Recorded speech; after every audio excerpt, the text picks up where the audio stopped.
La spada di Shannara.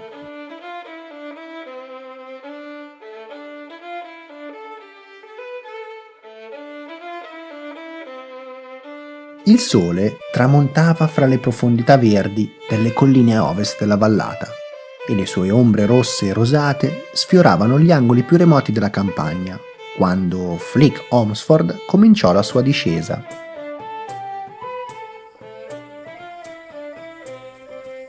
Il sentiero calava giù irregolarmente per il pendio settentrionale, serpeggiando attraverso i massi imponenti che costellavano il terreno, sparendo nelle folte foreste delle pianure per poi rincomparire a tratti nelle piccole radure e negli spazi liberi della zona dei boschi.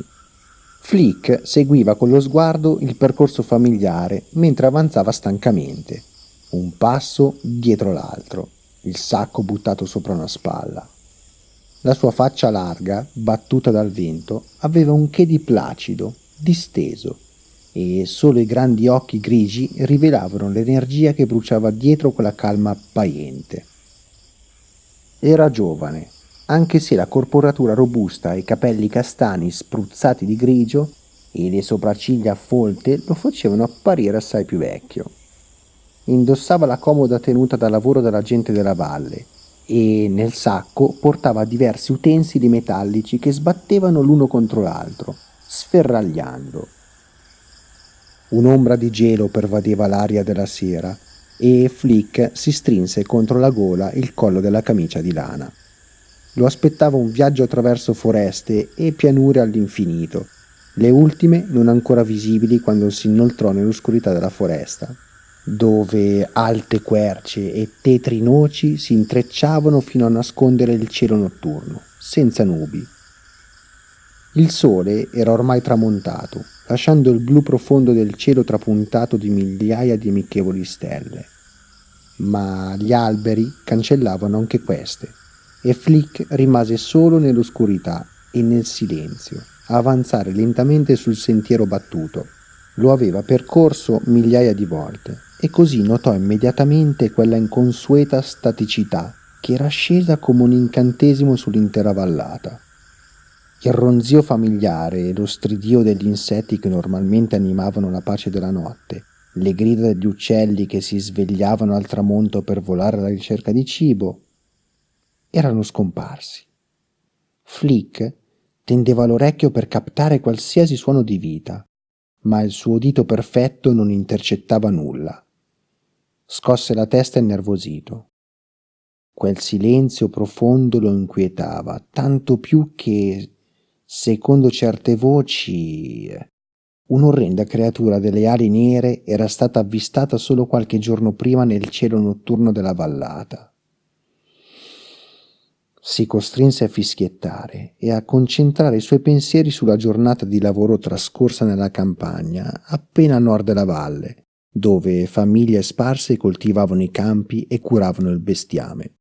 Andava da loro ogni settimana, portando i vari articoli che richiedevano e qualche notizia sugli eventi della valle, e di tanto in tanto anche di città lontane nel profondo delle terre del sud. Pochi conoscevano la campagna circostante bene quanto lui, e ben di rado qualcuno si avventurava a spingersi oltre la relativa sicurezza della propria casa.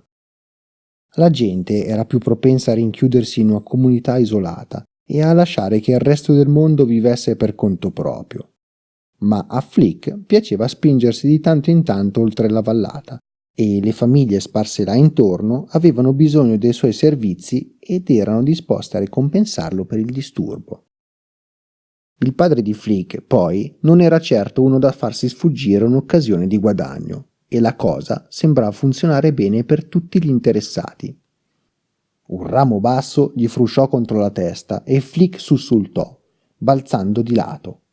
Infastidito, si riprese e lanciò un'occhiataccia all'ostacolo fronzuto prima di riprendere la marcia a un'andatura lievemente più veloce. Ormai era nel cuore della foresta e solo dardi di luna riuscivano a penetrare l'intreccio fitto di rami, portando un tenue chiarore sul sentiero tortuoso. Era tanto buio che Flick aveva difficoltà a individuare il sentiero e mentre studiava la configurazione del terreno, di nuovo notò quel pesante silenzio. Era come se tutta la vita si fosse improvvisamente spenta e fosse rimasto lui solo a farsi strada in quella tomba che era diventata la foresta. Di nuovo gli tornarono in mente quelle strane voci.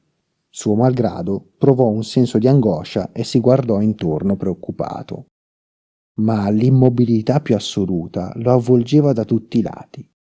Non una foglia si muoveva sugli alberi e provò allora un'imbarazzante sensazione di sollievo. Fermandosi momentaneamente in una radura illuminata dalla luna, alzò gli occhi verso la profondità del cielo notturno, prima di inoltrarsi bruscamente fra gli alberi. Camminava lento, cauto, lungo il sentiero tortuoso che si era ristretto oltre la radura e ora sembrava scomparire in un muro di alberi e cespugli.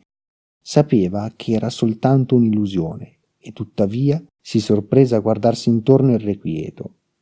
Pochi minuti dopo si ritrovò di nuovo su un sentiero più largo e poté scorgere lembi di cielo che occhieggiavano attraverso gli alberi massicci. Ormai era quasi in fondo alla vallata, a circa 2 miglia da casa. Sorridendo, prese a fischiettare una vecchia canzone e accelerò il passo. Era talmente assorto a scrutare il sentiero e la campagna oltre la foresta che non notò l'immensa ombra cupa che sembrò levarsi all'improvviso, staccandosi da una grande quercia alla sua sinistra e muovendo rapida verso il sentiero. La nera figura era quasi su di lui quando Flick ne avvertì la presenza incombente come un immenso sasso nero che minacciasse di schiacciarlo. Con un grido di sorpresa e di paura balzò di lato, lasciando cadere il sacco sferagliante, mentre con un guizzo la mano estraeva il pugnale, e già era chino in posizione di difesa, quando la figura davanti a lui alzò un braccio imperioso e gli parlò con voce forte, eppure rassicurante. «Soltanto un attimo, amico. Non ti sono ostile e non desidero farti del male. Ho soltanto bisogno di informazioni per trovare la strada». Flick abbassò la guardia e scrutò con l'immane ombra nera per cercare di individuarvi una sembianza umana. Ma non vide nulla e si spostò a sinistra, con passi lenti, cauti, per scorgere i tratti di quell'ombra scura al bagliore lunare che trapelava dagli alberi. «Non voglio farti del male, tranquillizzati», proseguì la voce, come gli leggesse nel pensiero. «Non volevo spaventarti, ma non ti ho visto finché non mi sei capitato proprio davanti e avevo paura che andassi oltre senza notare la mia presenza». La voce si interruppe e la figura rimase immobile, silenziosa, ma Flick ne sentiva su di sé lo sguardo mentre si spostava sul sentiero per mettere le spalle alla luce. Lentamente la luna cominciò a disegnare i lineamenti del forestiero in linee vaghe e ombre azzurre. Per un lungo istante i due si affrontarono, studiandosi l'un l'altro, Flick cercando di capire cosa gli stesse davanti e lo straniero in tranquilla attesa. Poi, improvvisamente, il forestiero balzò in avanti con terribile rapidità, afferrò Flick per i polsi e lo sollevò di peso da terra, mentre il coltello cadeva dalle dita inerti del giovane e la voce profonda rideva di lui, beffarda. «E allora, mio giovane amico, che cosa intendi fare ora? Potrei trafiggerti il cuore e lasciarti qui in pasto ai lupi se avessi voglia, non è vero?» Flick si contorceva violentemente per liberarsi, mentre il terrore gli annebbiava la mente e non gli restava che un pensiero: fuggire. Che cosa fosse questa strana creatura che lo aveva vinto non sapeva, ma certo era molto più potente di qualsiasi essere umano e pareva disposta a annientarlo. Poi, improvvisamente, lo sconosciuto l'abbassò davanti a sé e la voce beffarda si fece gelida per l'irritazione. «E adesso basta, ragazzo, abbiamo giocato un po' e ancora non sai niente di me. Ho fame e sono stanco e non voglio restare qui nella foresta a gelare di freddo la notte, mentre tu decidi se sono un uomo o una bestia. Ora ti rimetterò per terra in modo che tu possa indicarmi la strada, ma ti avverto, non tentare di scappare, altrimenti sarà peggio per te». La voce forte si spense e il tono dispiaciuto sparì, mentre la nota beffarda ritornava in breve risata. Inoltre, borbottò il forestiero, mentre la stretta d'acciaio delle sue dita si allentava e Flick scivolava sul sentiero. Potrei esserti più utile di quanto tu creda. La figura indietreggiò di un passo mentre Flick si raddrizzava, strofinandosi leggermente i polsi. Voleva scappare, ma era sicuro che il forestiero l'avrebbe ripreso e questa volta l'avrebbe finito senza alcun ripensamento. Si chinò in avanti, cautamente, raccolse da terra il pugnale e se lo infilò di nuovo alla cintura.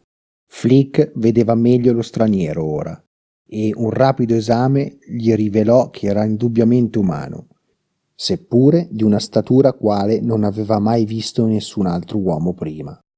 Era alto più di 2 metri, ma straordinariamente magro, anche se questo era impossibile essere certi perché era tutto avvolto in un mantello nero con un cappuccio spinto fino sulla fronte. Il viso in ombra era lungo, segnato profondamente e incavato. Gli occhi erano infossati e quasi completamente nascosti da sopracciglia folte che si congiungevano fieramente sopra il lungo naso piatto. Una barba nera, corta, incorniciava una bocca larga che disegnava sul volto una linea sottile, apparentemente immobile. Quell'uomo, così tenebroso e imponente, aveva un aspetto che incuteva paura, e Flick dovette combattere l'impulso di fuggire verso la foresta, non senza difficoltà. Fissò il forestiero dritto negli occhi profondi, duri, e abbozzò un debole sorriso. «Ho pensato che tu fossi un ladro», borbottò esitante. «Eri in errore», ribatté l'altro tranquillo. Poi la voce si addolcì un poco. «Devi imparare a distinguere un amico da un nemico. Talvolta ne può andare della tua stessa vita. Ora, dimmi come ti chiami». Flick Holmesford», esitò. Poi proseguì con un tono di voce leggermente più rinfrancato. «Mio padre è Curzard Holmesford. Ha una locanda a Valle d'Ombra, a 1 miglio o 2 da qui. Potrai trovarvi vitto e alloggio se hai bisogno». «Ah, Valle d'Ombra?» esclamò il forestiero improvvisamente. «Sì, proprio dove sono diretto». Si interruppe come riflettendo sulle proprie parole. Flick lo osservava, sempre in guardia, mentre l'altro si strofinava la faccia incavata con le dita nodose e guardava al di là della foresta verso la grande distesa erbosa. Era sempre assorto quando riprese a parlare. «Tu hai un fratello?»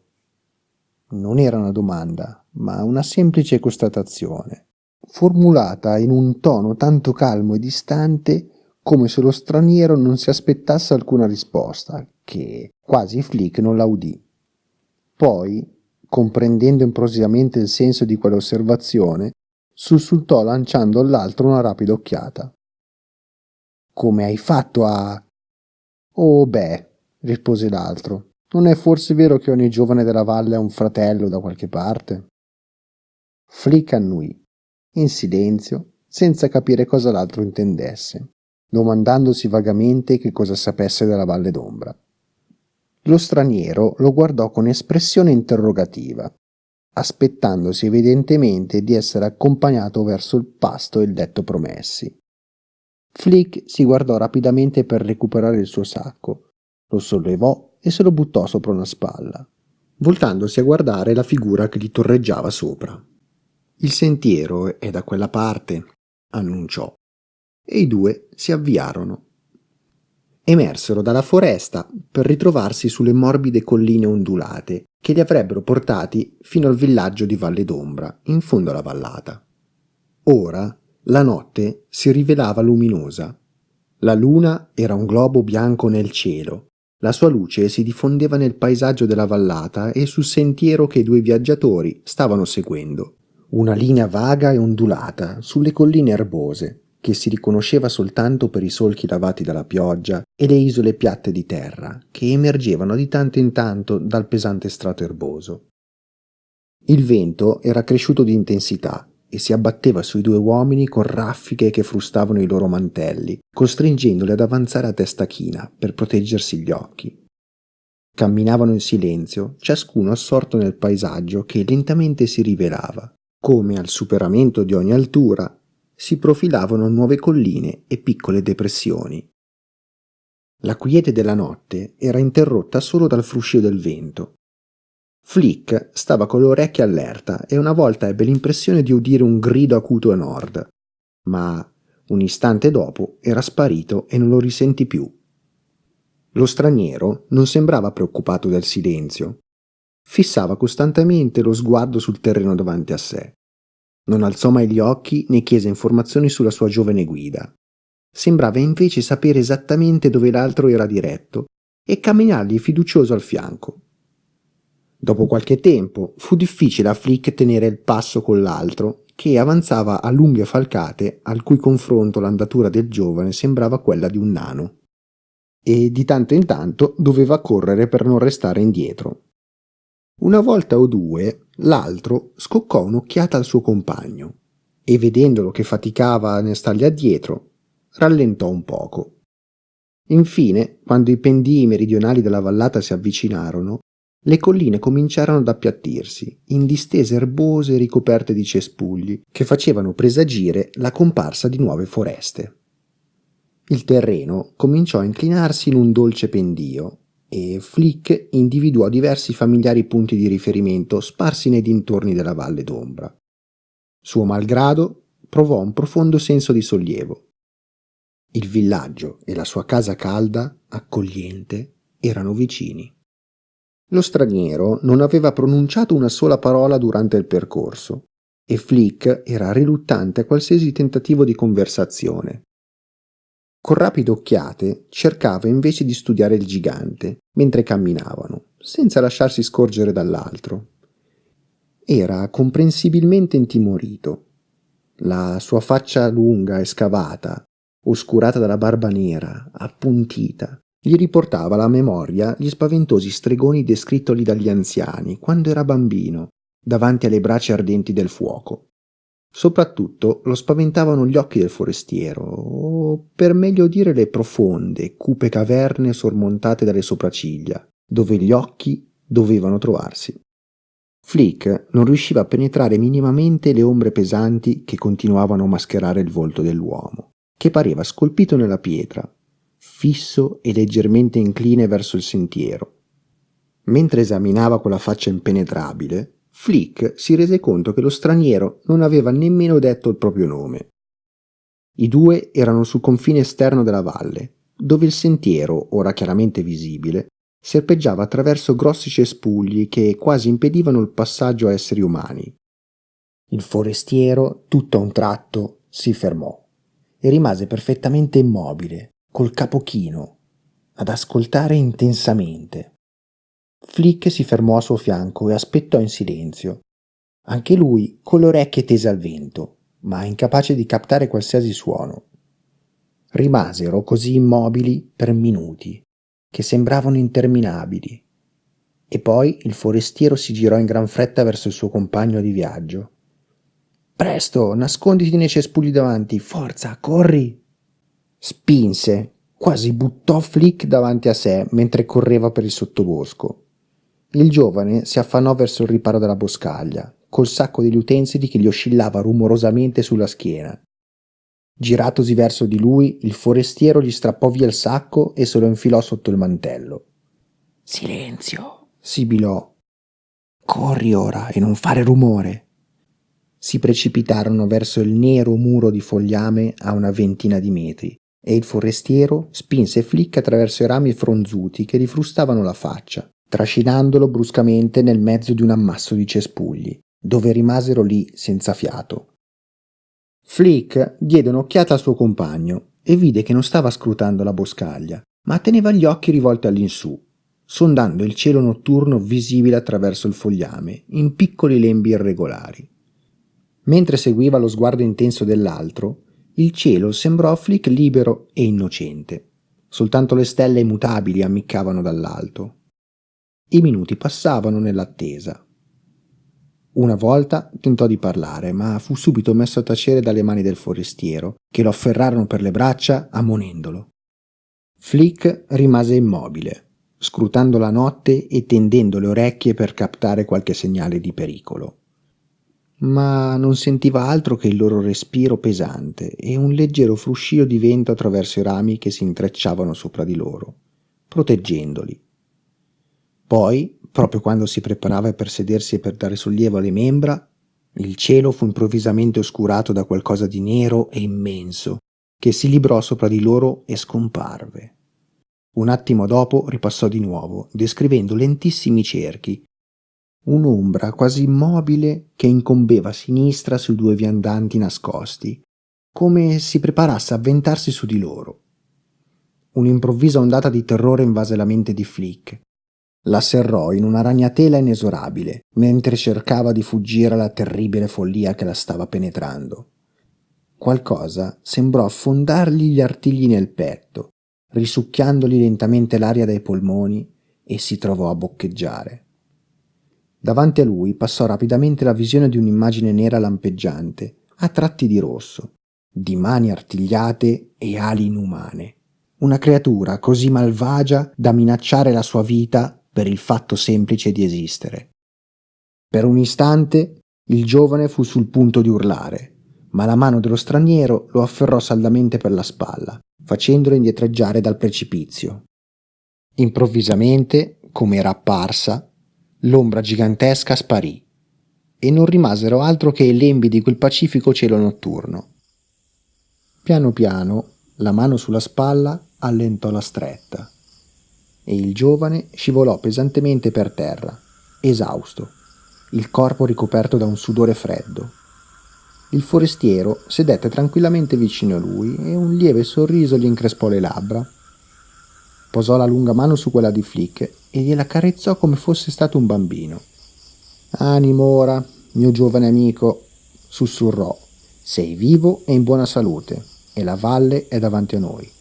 Flick alzò lo sguardo verso la faccia calma dell'altro, gli occhi dilatati dalla paura mentre scuoteva lentamente la testa. Quella cosa... che cos'era quella cosa terribile? Soltanto un'ombra, ma questo non è né il tempo né il luogo per affrontare una simile questione. Ne riparleremo più tardi. Ora avrai proprio bisogno di un buon pasto e di un fuoco caldo, prima che perda la pazienza. Aiutò il giovane a rimettersi in piedi e gli restituì il sacco. Poi, con un ampio movimento del braccio sotto il mantello, fece capire che era pronto per proseguire il viaggio, se l'altro era pronto per fargli la guida. Lasciarono il riparo dei cespugli, Flick non senza un vago malessere mentre guardava preoccupato il cielo notturno. Sembra quasi che quell'episodio fosse stato il frutto di un'immaginazione troppo feconda. Rifletté solennemente sulla questione e decise subito che, qualunque fosse la verità, ne aveva avuto abbastanza per quella sera. Prima la comparsa del gigante senza nome e poi l'ombra terrificante. Silenziosamente si ripromise di pensarci sopra 2 volte prima di allontanarsi tanto la notte dalla sicurezza della valle.